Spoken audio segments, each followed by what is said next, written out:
welcome back to Bump to Business Owner. I'm your host, Caroline Marshall, and welcome to the final episode in the Redundancy series. And it's really well timed actually, because this episode is the long term, how to get your confidence back, because it's a huge big deal. And actually, I think this week, being 6 years out of it, running a business, having some, which we'll talk about, external recognition for this business has really helped me. And that's not always possible. But I ran an event last week with Mums Building Companies at the Shard. What came out of it so much was one lady's post came out was about how their confidence was at rock bottom becoming a mother. And you don't need to go through anything particularly traumatic, dramatic, change-worthy at work for your confidence to be impacted. So when you do, and I think most women can identify all these changes you're going through in pregnancy and becoming a mother, especially if it's for the first time, all of these changes, and then you go through something that makes you question your whole identity until that moment, because so many of us, especially if we've waited till our 30s to have children, have attached our career to our identity. Like it was this novelty generation where we were brought up being like, you can be anything you can be. And then we become mothers and it's like, oh God, this is hard. It's not, I can just work like a man and be whatever I can be. It's not like that. That's not how the system is set up. And so to go through redundancy at this point in your life when you're questioning everything is such an important topic to talk about. And how on earth I am no expert in confidence. I have had to work really, really hard on it over the years. And I think sometimes that doesn't always show, because if you don't know someone, you don't know. But actually, I didn't plan on bringing this up, but I met with some old friends last year.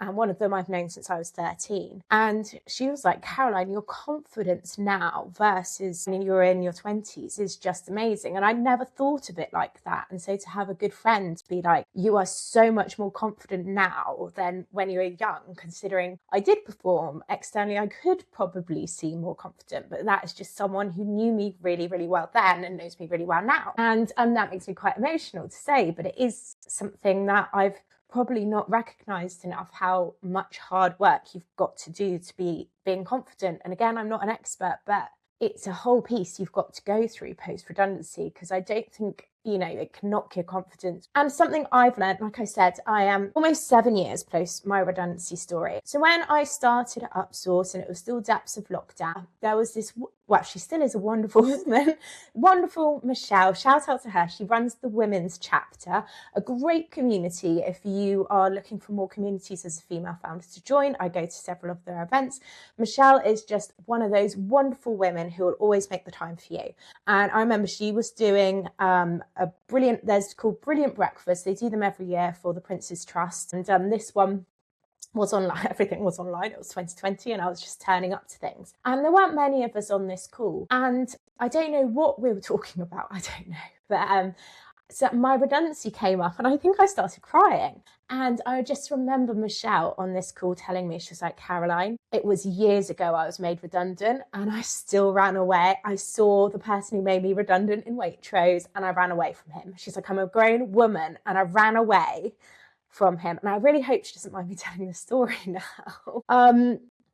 That just always sticks with me of like, I don't know, she seemed a bit like a grown-up who had it all together versus me at this point in my life, who was like fresh and starting a business and pregnant with my second. And I just remember, oh my God, I was like, she gave me permission to like feel like, just because I can't believe it hadn't even been a year post-redundancy that I started my business. Now I think about it, I think you forget all these timelines, don't you? And I was like, I can't believe if someone like her, has to go through that and has to handle it like that. And she's built this incredible business, which was incredible then, but even more incredible now.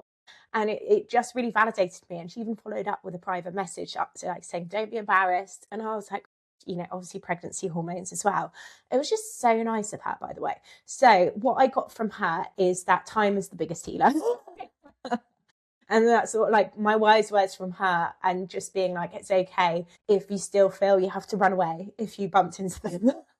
I don't think I'm in that phase now, but I don't think I ever would. I tend to face people quite like, I don't know, it really depends what mode I'm in. I could easily, if I'm like in my gym kit at Waitrose or Tesco, maybe more likely, I would run away from them. But I'd also, kind of also make them say hello to me as well. I can be equally awkward like that. So I do think the biggest thing is time. Give yourself time, and you are going to feel completely different 7 years down the line versus 1 year down the line. And I think sometimes I used to be this sort of person, and I think that is something I've really learned. It's more post my recovery from having a child that almost died and going through NICU, that I used to be this real tick box person. If there was a breakup or if someone broke my heart, I'd just be like, oh, I've got to get over it, and I'll give myself 24 hours and I'll get over it. And I was quite like that with the redundancy, and life doesn't work like that. And I see it online all the time, like founders, like this quite well-known female founder be like, I give myself 24 hours. And I think for little things that's fine. Like, yeah, I had a bit of some bad news, like not huge bad news, potentially bad news Friday night, and I was a bit like, just a bit down about my business. And yeah, like I couldn't stay in that mode forever about that one piece of news, which can happen all the time, and it's just being a business owner. So it's like I needed 24 hours to be like, no, I'm just a bit sad and a bit mopey, and then I have to come back Monday and sort it. So that sort of news is fine. But big stuff in life like redundancy, it takes more than a month, 6 months, a year. Like, it's all different levels. There's the immediate reaction, there's the sorting, and then there's the like actual healing and understanding of what happened. So time is the biggest one for me as well. And I'm keen to point out, though, this is all very external, shallow validation, but things that really got to me in that last year leading up to that since I became a mother and going into motherhood and right up into being made redundant, they really, really tried to pin down on my weaknesses. And at that time, that was within the team, and that was because of the culture there and the fact that I really had to own everything. If there was something wrong with the team, me and the leaders had to own it. But if there was something wrong with me, I had to own it. I had no one kind of had a duty of care towards me. And when I was going through this really vulnerable time, and I was really good with the clients, so they could never get me down that way. I always did, you just couldn't fault the fact I was really good with the clients. So they found my weakness, anything, anything in life when I'm struggling, it comes down to my relationships, and they just put that on me. So I have to say, for me, the fact now that I've got a team of 40 plus, and I've got team members that have been here since the beginning, that I've known for years, or loads of team members who've been here 2 or 3 years, which is a long time in a almost 6-year business, leading a team of my own, of people that are really dedicated to my business and doing it on my terms and being recognised for my work has just, done huge things for my confidence, because it's given me this validation that I'm like, oh, I'm not a shit person. Because if I was, they wouldn't be working for me. I'm not for everyone. The business isn't for everyone, or it's for some people at a little stage of time. I'm not naive. But to have the retention we do, I'm really hoping is an extension of myself, and has shown me, while I'm not tied to that, and we will have times where we have more churn than others, to overall feel like I've helped, it's not just been me alone that's created this culture at Upsource. I'm always very clear on that.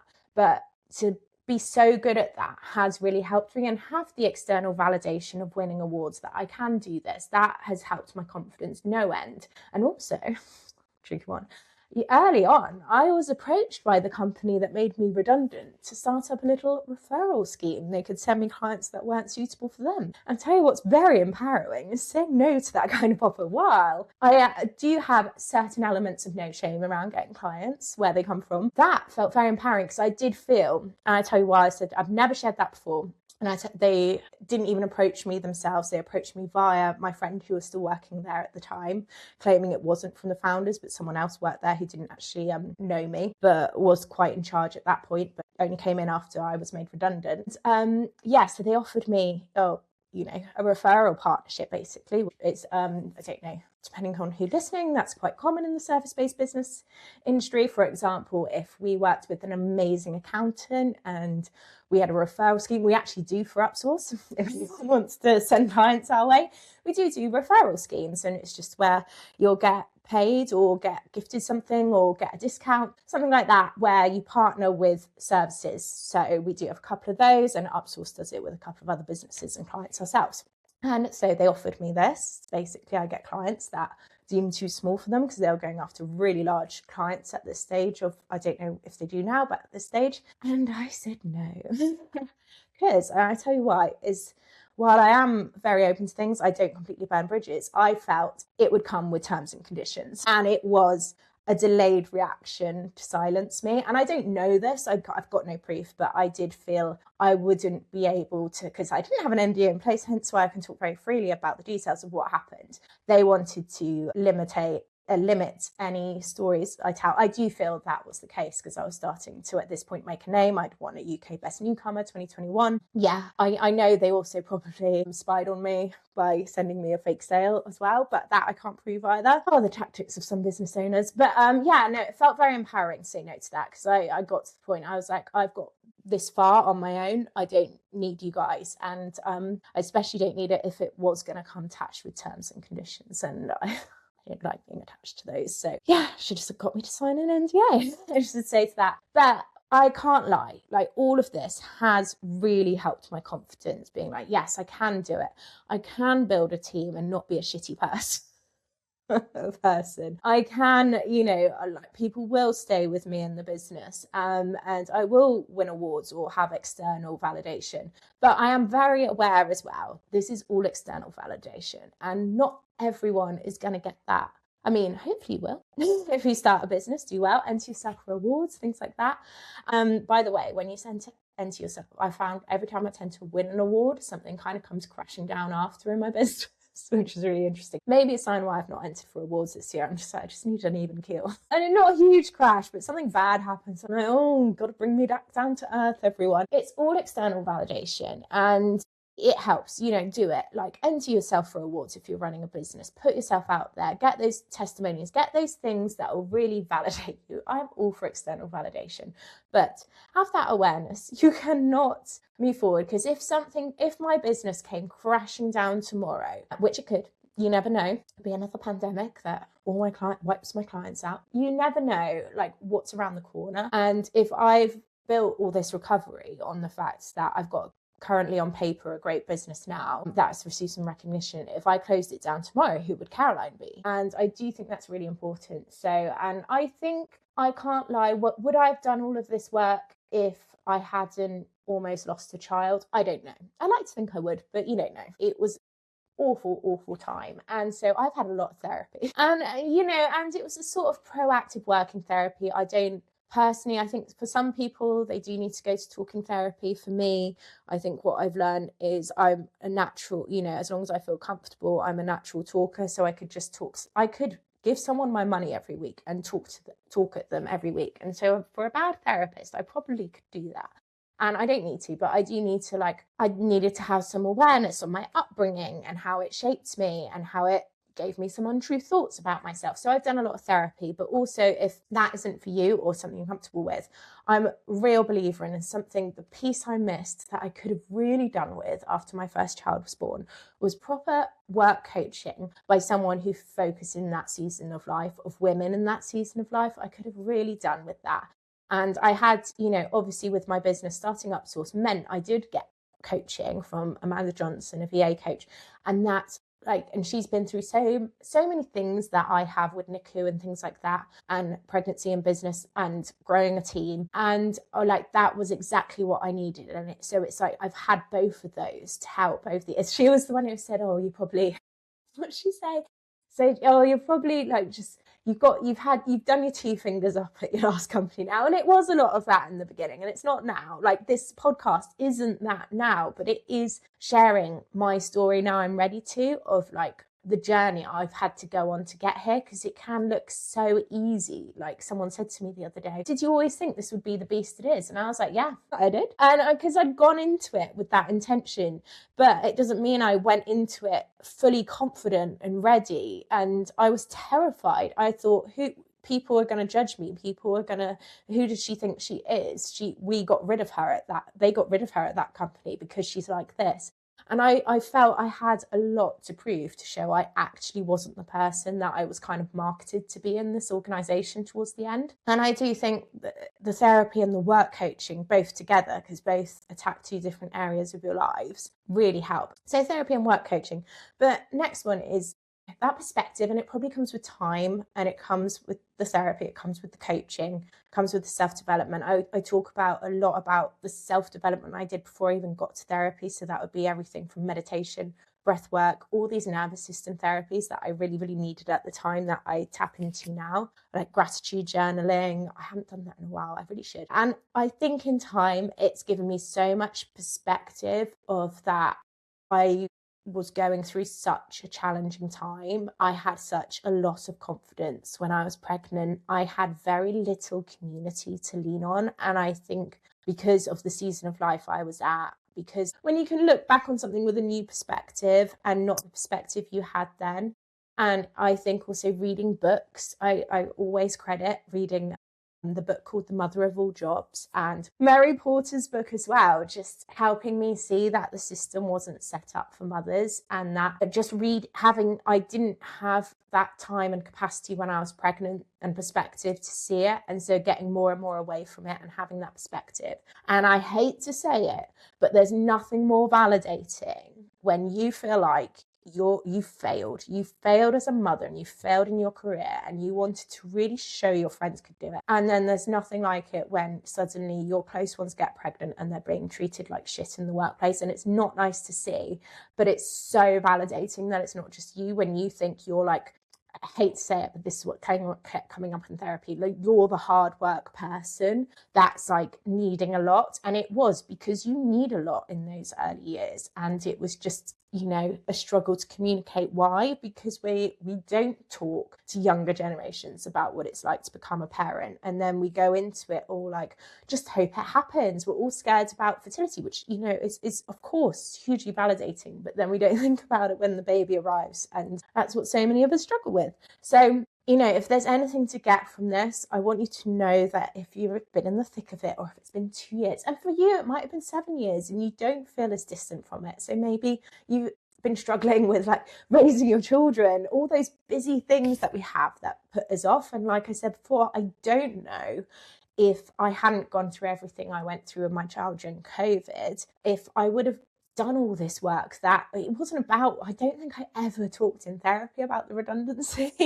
Like, I don't think I ever did it, because it just, everything kind of helped come together. Because, you know, redundancy doesn't seem like a huge deal when you've almost lost a child. But at the same time, I can still have that, because of the therapy, have that recognition. It was a really shitty time. And there's like no other way to say it than it's a shitty time. And it's a time full of self-blame, time of doubt, a time your confidence gets knocked when it's probably already knocked.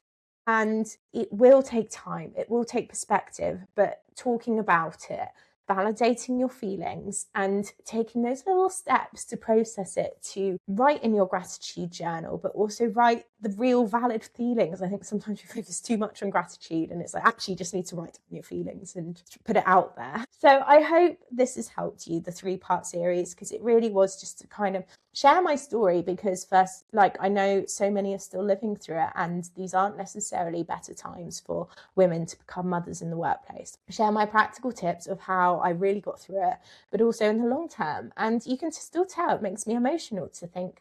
I think it's more a sense of pride that I've like, right, I got through that, and it's part of my story now. And it, you know, that's how I look at all these experiences, part of the story of how I became a business owner. Everyone loves a good story. And, you know, it's what shaped me. And if anything, it's taught me as a business owner, I am aware if I get through life without making someone redundant, I have done a brilliant job. But if I have to do it, you know, knowing that the way you can do it and doing it with care and fairness is the important part. And because I think we can be too hard on business owners who are going through a really challenging time right now. And that is the end of that. So please, I want to hear your redundancy stories. Please do share them with me. Share them via email, private, or, you know, if you need to pick me up, like Michelle gave me one a year after being made redundant. If you need someone to say, yes, that's a valid feeling at this point in your story, please message me. I'm here.